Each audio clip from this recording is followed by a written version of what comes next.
So ngayon, nandito na ngayon tayo sa events place dito sa Pasig area. Most of the travel vloggers ay talagang Pinos. At least ngayon active na tayo kasi refer tayo sa kanila. At ngayon pa lang gusto kong sabihin sa inyo na grabe, super saya ko doon sa event.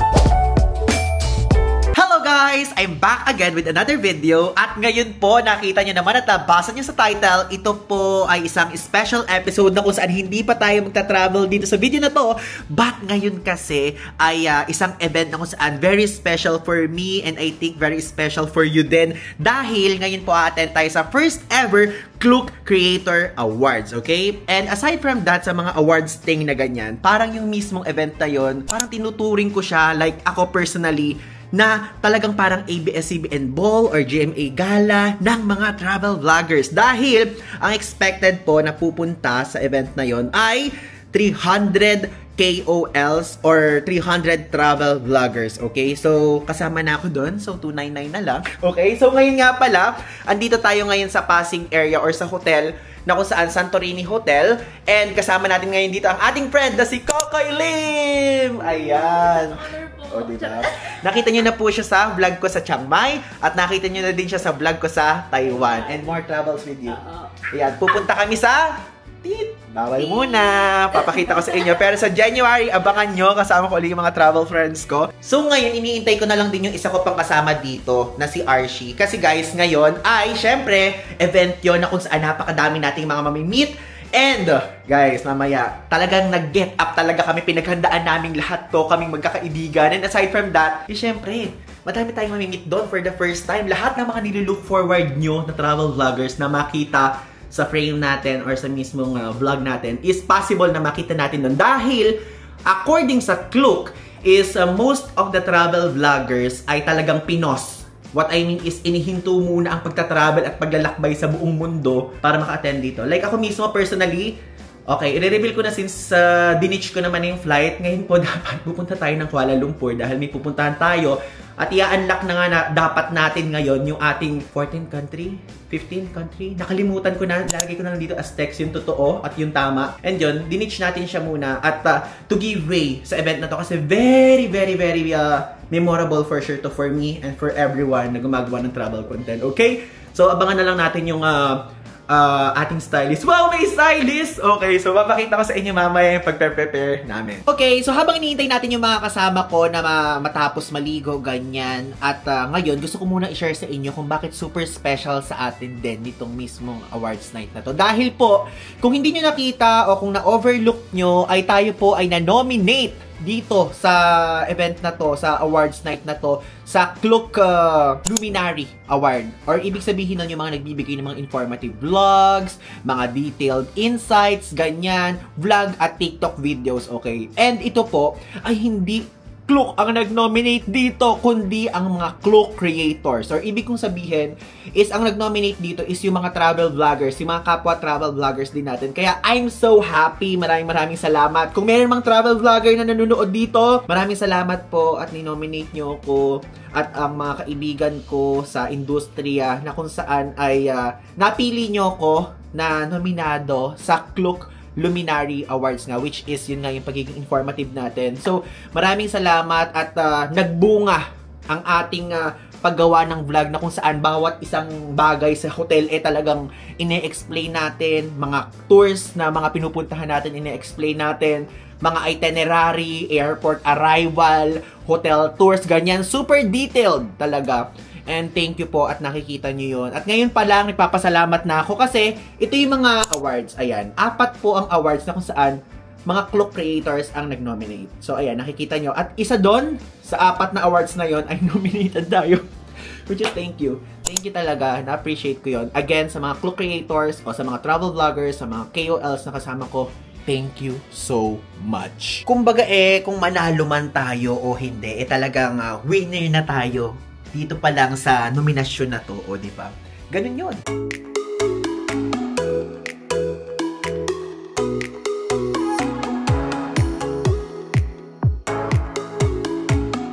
Hello guys! So ngayon, nandito na ngayon tayo sa events place dito sa Pasig area. Sa Glass Gardens, yon.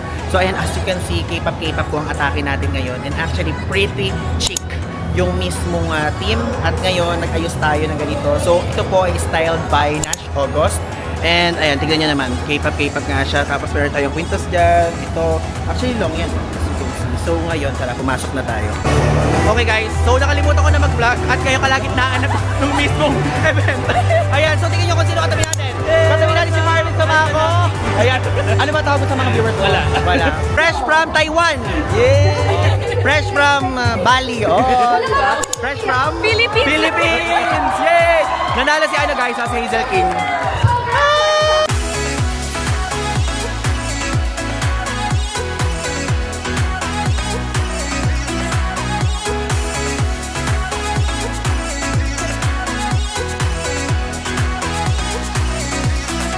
Ayun guys, so nagpunta na tayo dito sa likod. Kasama na natin ating friends, si Jobs and John. Wala si Kuya Vince. Guys, share ko lang sa inyo. Isa sa mga veterano sa industriya ng travel vlogging industry. Siya si Yosh. Isa siya doon sa dalawang poor traveler. Siya yun. Siya yung nagsimula sa vlog. Pero ngayon, nagpa-vlog na sila. Ayaw niya pa nung umpisa. At least ngayon active na tayo. Kasi na-inspire tayo sa kanila. And alam nyo guys, pumunta sila sa South Africa. Which is Zoom. Ayun si Vince. 2 out of 2 ng poor traveler. Diba?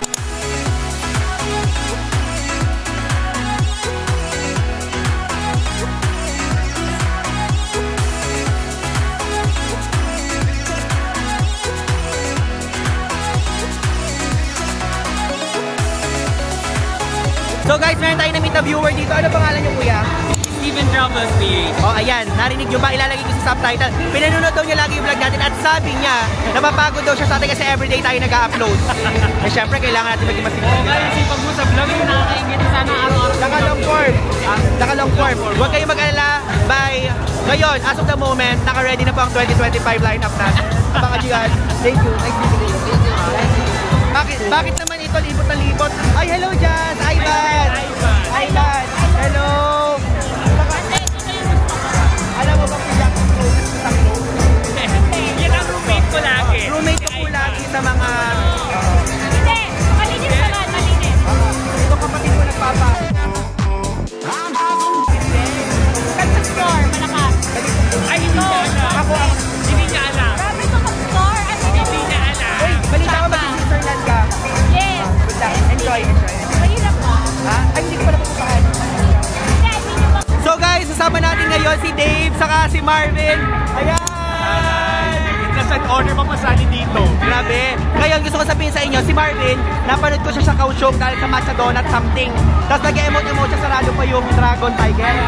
Tapos siya naman sa Korea. Alam nyo na, comment kayo kung gusto nyo sa Korea. Next time. So guys, di ba sinasabi nyo na sinusundan ko si Marvin, sama ako sa mga trip niya? Hindi po! Ay, grabe! Kasi di ba nag-Cambodia siya, tapos nag-Cambodia ako ng vlog, tapos nag-Japan ako ng vlog. Nagkataon yun guys. Pero susunod, magsasama kami kasi sabi ni JF, ililipin niya tayo sa Bali. Libre. Guys, nauna talaga si Ivan mag-Cambodia, no? Nauna siya mag-Japan. Ayan, fact-checking. So ibig sabihin, si Marvin yung sumusunod sa akin. Oo, si Marvin. Uy, malapit na ako mag-comply. Meron ka ba editor? Hey!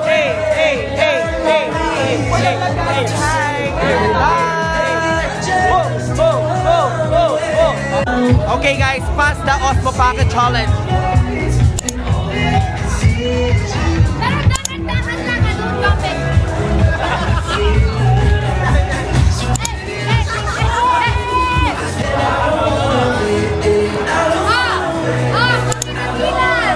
Mali yung camera.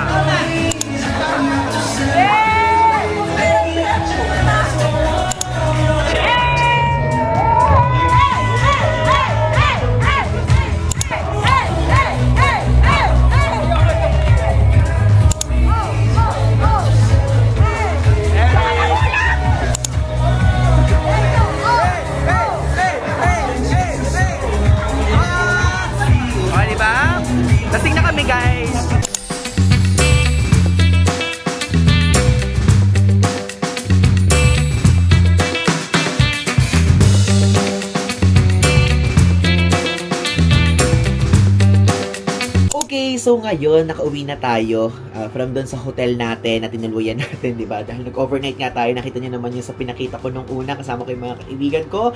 At ngayon pa lang, gusto kong sabihin sa inyo na grabe, super saya ko doon sa event at super successful for me nung event. I mean, napaka dami natin na experience, ganyan, napakadami nating naging new friends sa industriya ng travel vlogging, travel content creation, ganyan, kasi super dami nating nakita at nakilala na mga travel content creators na kung saan napapanood ko lang sila sa TikTok, sa YouTube, sa Facebook, sa Instagram, ganyan, super dami. And actually, mayroon ako mga hindi din nakita doon na kung saan for sure sooner naman makikita ko din sila. At ngayon, bago ako magtuloy-tuloy dito sa ating parang summarization lang sa experience natin, and alam ko iba sa inyo ay gusto malaman kung ano yung na-experience natin sa event, ay gusto ko muna pasalamatan ng ating suppliers, ang ating stylist, ang ating hair and makeup artist, ang ating photographer and videographer.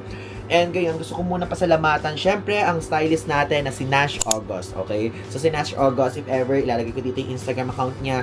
Grabe, guys. Like literally, alam nyo, yung sinabi ko sa kanya na ang mismong team is ang pretty chick, tapos yung colors ng cloak, ganyan, tapos naibigay naman, di ba, nakita nyo? Talagang sumunod naman tayo talaga sa ating tema para sa event na to. Kasi actually, pretty chick yun, yung team ng event, and aside from that is may mga colors. So tama ang kulay, orange, tapos merong konting blue, ganyan. Then meron nakalagay dito sa aking tenga na kung saan first time ko maglagay na, natutuwa ako yung dito sa merong tenga na ganyan. At meron tayo mga accessories na suot. So thank you so much kay Nash August. Tapos sa ating hair and makeup artist, ilalagay ko yung username ng Instagram nila dito sa screen, and actually nirefer yun ng ating friend naman na si Kokoy. So okay naman, di ba? So meron tayo ditong parang inilagay sa mata that time na parang K-pop yung atake, ganung level, Korean, ganun po.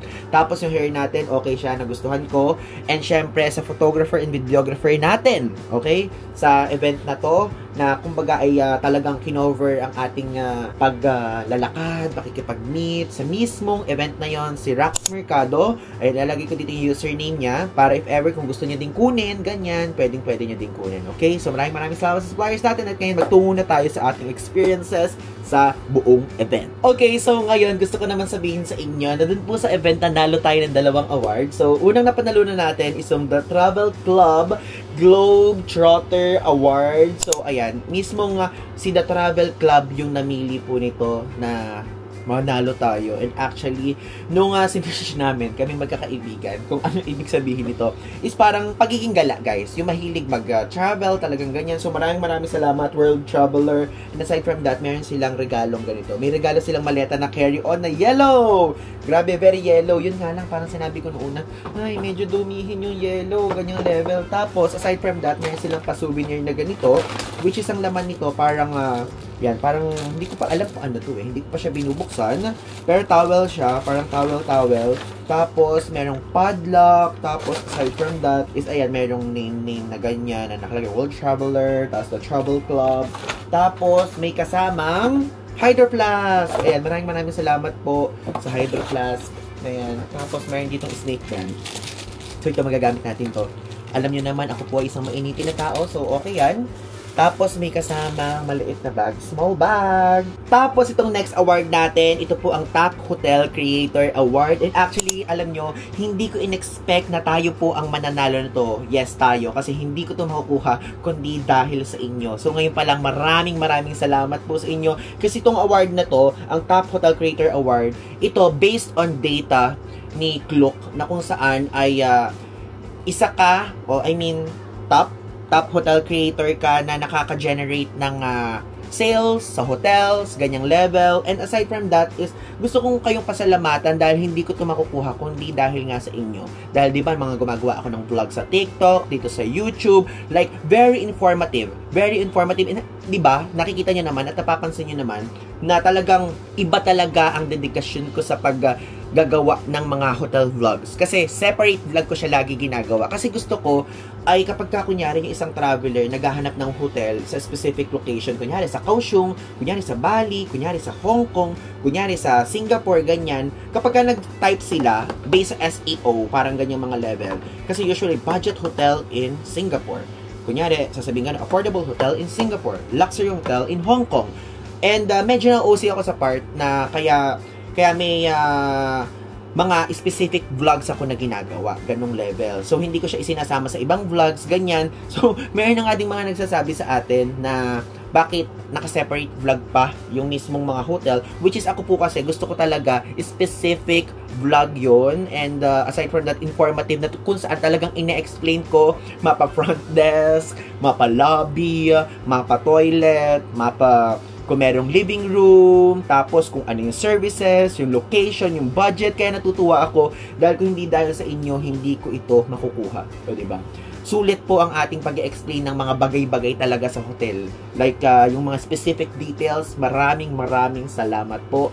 And actually, hindi ko din alam kung anong hotel ba talaga ang nag-udyok kung bakit tayo nakatanggap ng ganito, pero maraming salamat. At more hotel vlogs, more hotel videos ang lalabas sa ating social media account. So thank you so much. Thank you so much po. Kung hindi dahil sa inyo, hindi ko ito makukuha again. At ito pa din isang account na to, ay may isang award na to. Dahil dalawa po ang nakuha natin. So isa pong minor award, tapos isang major award na kung saan dahil po ito sa inyo. Okay? Thank you so much. So ngayon naman, magtungo naman tayo sa experiences natin sa mga kapwa content creators natin doon sa event. Ano po? So gusto ko lang sabihin sa inyo na na-meet ko lahat ng mga gusto kong ma-meet halos kasi merong mga hindi umattend ng event o hindi naka-attend ng event. So, hindi ko nakita yung iba, pero yung mga nakita ko, gusto kong i-share sa inyo yung mga experiences. Syempre, andyan yung mga friends ko, yung Team Caravel, ayan, as you can see, ito ko yung pictures namin. Tapos, may mga na-meet din ako ng mga TikTok friends ko, na-meet ko yung mga kasama natin na nominate na si The Senson, si JM Banquisio, yan, na-meet ko sila. Tapos, yung mga pinanonood natin sa YouTube, si Dave Gino, tapos si Marvin Samaco, ayan, na-meet din natin sila. Tapos, may mga na-meet din tayo na viewers natin na kung saan ay talagang super na-appreciate ko kasi kapwa travel vloggers natin, yung na-meet natin, na kung saan talagang pinanonood nila yung video ko sa Osaka, sa India, ganyan. Tapos may sabi pa, napapagod daw sila kasi everyday daw ako nag-upload ng vlog. So, okay lang po. Actually, nag-enjoy ako sa ginagawa ko. And so far, gusto ko talaga siya na araw-arawin and at the same time, ay talagang hinahabol natin para maging real-time na yung upload natin. Kasi ayoko na din na medyo late upload, 'di ba? So super dami kasi nating nagagawa na vlog. Usually kapag nagpupunta tayo sa isang bansa, 'di ba? Parang na-move yung mga pinaka-recent. So ngayon ay leaning towards na rin tayo sa ating hangarin na maging real-time upload soon, okay? And aside from that, mayroon ako mga travel vloggers din na na-meet doon. At tinanong ko sila kung ano yung mga bansa na gusto nilang puntahan, kung saan sila pupuntang bansa. Kaya, syempre, hindi ko naman sasabihin sa inyo kasi syempre ayokong i-spoil. Syempre sa mga account nila yon. It's not my story to tell, di ba? Hindi ko story yun na parang ibibida ko sa inyo. Pero grabe, natutuwa ako at yung event na yun, parang mas na-motivate ako mag-travel lalo. And aside from that is, nagsisharean kami ng mga ideas, tapos nagbibiroan kami, syempre may mga kanya-kanya may clue code, sa akin, gamitin yung clue code ko, gamitin yung clue code, mga ganyan-ganyang level. Tapos aside from that, nakapag-bonding kami. Ayan, as you can see, after yung event, dito sa mismong vlog na to, nakita nyo na nag-after party pa kami sa Vibe, sa bar na yon na kung saan nakasama ko isa sa yung mga taong talagang nilook up ko sa industriya ng travel vlogging industry, o diba? And actually madami pang mga travel ganaps, mga travel events na ganito, like yung mismong si Klook ang mag-organize na makikita nyo din sa susunod na mga ganaps natin na i-video ko din at ipapakita ko sa inyo. At ngayon pa lang, syempre, i-spoil ko na kayo sa mga nakita nyo sa ating vlog. And actually, sa mga hindi nyo din nakita, meron po tayo magiging travel with Klook na dapat nyong abangan dahil birthday ni Klook, 10th birthday niya, and ito po ay meron akong makakasamang 14 na travel vloggers na magaganap sa September. And yes, September po ito magaganap, mid-September, sabay-sabay kami magta-travel at inimbitahan tayo ni Klook para lumipad doon sa specific country na yon at abangan nyo po yan. Actually, konti lang yung mga naipakita ko mga travel content creators na nandito sa vlog na to kasi ang iingay talaga, lahat kami mga nag-iikutan na ganyan. So kung sino-sino lang yung mga nakakasama ko, sila lang yung mga nabivideo ko at abangan nyo yan sa susunod, okay? Specifically sa September 23. Okay, ayan, nag-drop na ako ng date. And as much as possible is pipilitin ko na by that time, real time tayo makapag-upload. Okay? Again, maraming salamat po. And again, gusto ko kayong pasalamatan ulit na kung hindi dahil sa inyo ay hindi ko makukuha tong mga award na to. At syempre, if ever po, kung gusto nyo pong makatipid sa mga activities, transfers, tours na gusto nyo i-book, at kung gusto nyo mag-book ng hotel, ayan, pwede po kayong gumamit ng aking Klook code na Paul Ivan Klook para magkaroon kayo ng extra discount. As of now, pwede nyo siyang gamitin ng 5 times. So yun po, again, Paul Ivan Klook. And if ever kung meron kayong gustong gamitan ng hotel, is Paul Ivan Hotel kasi mas malaking percentage naman yung mismo discount na yun. So maraming salamat dahil sa inyo kaya ko ito nakuha. And more very detailed, very informative hotel vlogs. And more travel destinations to come. Maraming salamat po. Again, this is Ivan de Guzman. If ever meron kayong gustong i-message sa akin, i-DM nyo lang ako sa Instagram account. Plus, pwede nyo din akong sendan ng kung ano-anong gusto nyong i-send. Okay? Maraming salamat. So, yun lang. Thanks!